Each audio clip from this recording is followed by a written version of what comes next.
जी हाँ छात्रों, तो फाइनली कक्षा 10वीं रुक जाना नहीं परीक्षा वर्ष 2025-26 विषय हिंदी 8 जुलाई का असली वाला पेपर लेकर आ चुके हैं, वो भी पूरा सॉल्यूशन के साथ। तो बच्चों आपको बिल्कुल भी टेंशन नहीं लेना। यदि आप इस वीडियो को शुरू से लेकर लास्ट तक वॉच करते हो तो 100% गारंटी है कि आपको इस बार हिंदी में पास होने से कोई भी नहीं रोक सकता और आपके हिंदी में 75 नंबर आने वाले हैं। तो चलिए बच्चों, मैंने टाइम वेस्ट किया। सबसे पहले आप देख सकते हैं यहाँ पे पेपर का फ्रंट पेज आपका कुछ इस टाइप का होने वाला है एंड जो क्वेश्चन है पहले बच्चों इसके अगले पेज से दिए गए हैं। सही विकल्प का चयन कर लिखिए।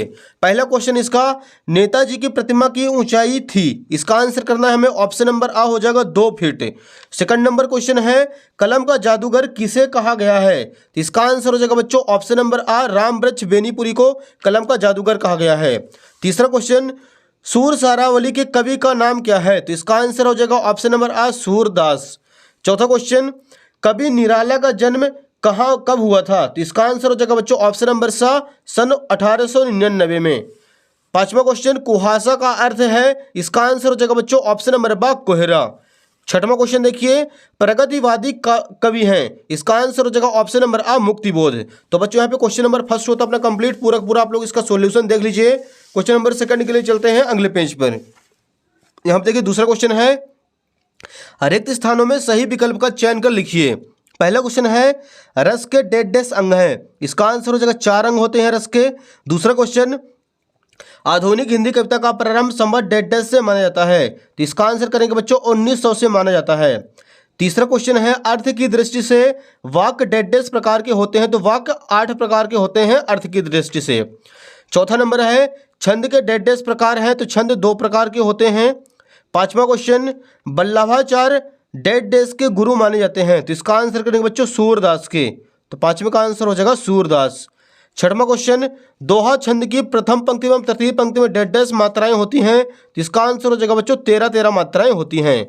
तो पहले बच्चों यहाँ पे क्वेश्चन नंबर दूसरा भी अपना पूरा कंप्लीट हो चुका है, जो कि रिक्त स्थानों की पूर्ति थी। इसका भी आप लोग स्क्रीनशॉट ले लीजिए। अगला क्वेश्चन देखिए बच्चों, प्रश्न 3 है, सही जोड़ी मिलाकर लिखिए। एक साइड अक्का, दूसरे साइड अक्खा। फर्स्ट नंबर देखिए, एक अंक एकांकी। दूसरा जगह शिव पूजन सहाय, माता का आंचल। तीसरा है रामवृक्ष बेनीपुरी, मुजफ्फरपुर के रहने वाले थे। चौथा है बच्चों मैथिली शरण गुप्त, पंचवटी इनकी रचना है। पांचवा क्वेश्चन है रिसाई मतलब होता है क्रोध करना। और छठवां है चौपाई।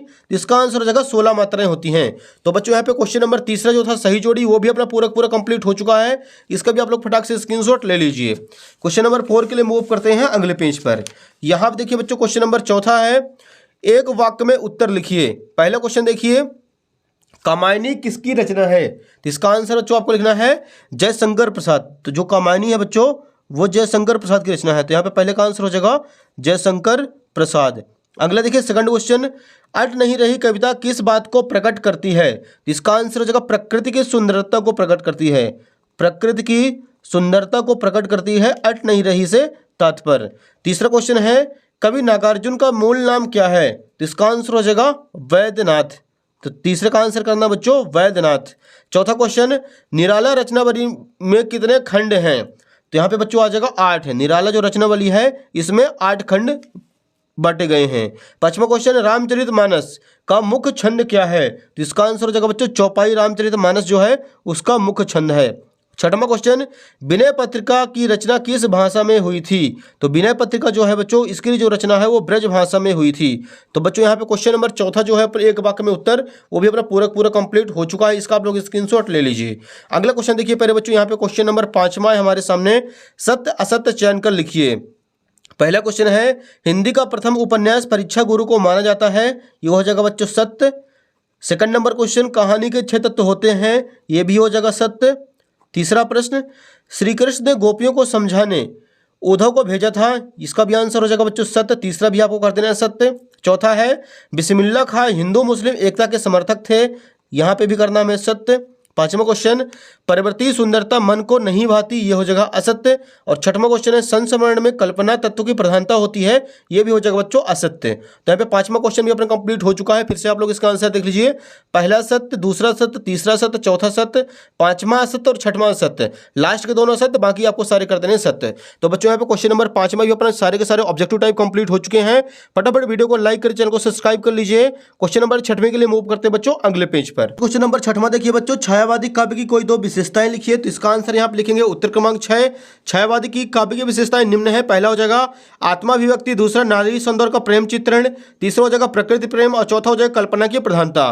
तो बच्चों यहाँ पे क्वेश्चन नंबर 6वां भी हो चुका अपना कंप्लीट। अगला देखिए 7वां नंबर, उद्धव के व्यवहार की तुलना किन किन से की गई है। तो यहाँ पे लिखेंगे बच्चों 7वें का आंसर, उद्धव के व्यवहार की तुलना कमल के पत्ते और जल के बीच तेल के मटके से की गई है। तो ये हो जाएगा बच्चों क्वेश्चन नंबर 7वां भी अपना कंप्लीट।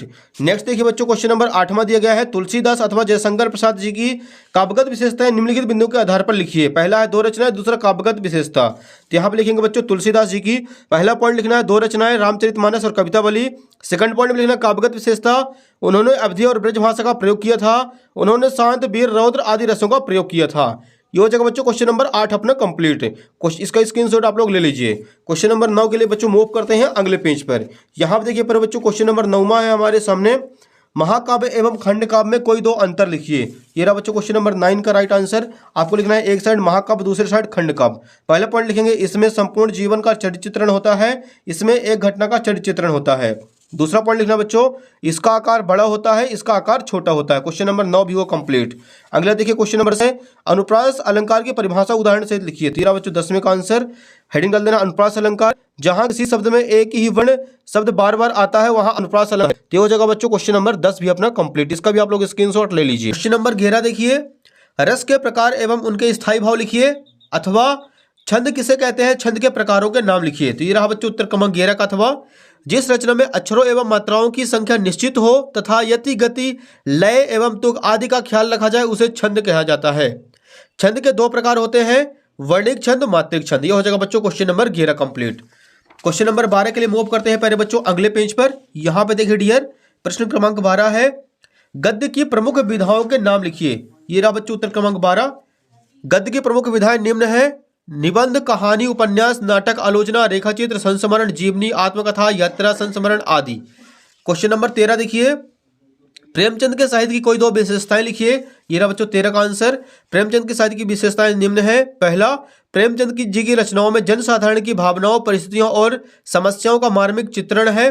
दूसरा, प्रेमचंद की रचनाओं में सरल भाषा का प्रयोग किया गया है। यह हो जाएगा बच्चों उत्तर क्रमांक 13 भी कंप्लीट। क्वेश्चन नंबर 14 देखिए, कांजी हाउस में कैद पशुओं की हाजिरी क्यों ली जाती थी। ये रहा बच्चों 14 का आंसर। कांजी हाउस में सभी कैद पशु कैदी ही थे, वहां की दीवारें भी कच्ची ही थी। यह देखने के लिए कि कोई कैद पशु इनमें से भाग तो नहीं गया, इसकी जानकारी के लिए उनकी हाजिरी ली जाती थी। यह हो जाएगा क्वेश्चन नंबर 14 कंप्लीट। अगला देखिए बच्चों प्रश्न 15, महादेवी वर्मा उर्दू फारसी क्यों नहीं सीख पाई। ये रहा बच्चों उत्तर क्रमांक 15 का आंसर। महादेवी वर्मा उर्दू फारसी नहीं सीख पाई क्योंकि उन्हें इन भाषाओं में रुचि नहीं थी। इसके अलावा उनके घर में उर्दू फारसी भाषाओं का कोई माहौल नहीं था। यह हो जाएगा 15 नंबर कंप्लीट। क्वेश्चन नंबर 16 देखिए, समाज के प्रकार बताते हुए उनके नाम लिखिए। तो ये रहा बच्चों 16 का राइट आंसर। समाज के 6 प्रकार होते हैं, तत्पुरुष समास, कर्मधारय समास, द्विगु समास, द्वंद्व समास, बहुब्रीहि समास, अव्ययी भाव समास। तो इसका भी आप लोग स्क्रीनशॉट ले लीजिए। क्वेश्चन नंबर 17 देखिए, गोलंबर के पास जनसंपर्क की गाड़ी क्या ऐलान कर रही थी। तो यहाँ पे लिखे बच्चों उत्तर क्रमांक 17, गोलंबर के पास जनसंपर्क की गाड़ी बाढ़ के पानी के विषय में घोषणा कर रही थी। जनसंपर्क विभाग की घोषणा के अनुसार बाढ़ का पानी रात के 12 बजे तक लोहानीपुर, कंकड़बाग और राजेंद्र नगर में घुस जाएगा। यह घोषणा ऐलान कर रही थी। यह हो जाएगा question number 17 complete. Question number 18 देखिए पहले बच्चों, निम्नलिखित काव्यांश का संदर्भ प्रसंग सहित भावार्थ लिखिए। यहाँ पे दिया गया ऊंचे कुल का जन्मिया, तो सबसे पहले आपको यहाँ पे हेडिंग डाल देना है संकेत, ऊंचे कुल का जन्मिया डैश डैश करके निंदा सोई। संदर्भ में प्रस्तुत पद्यांश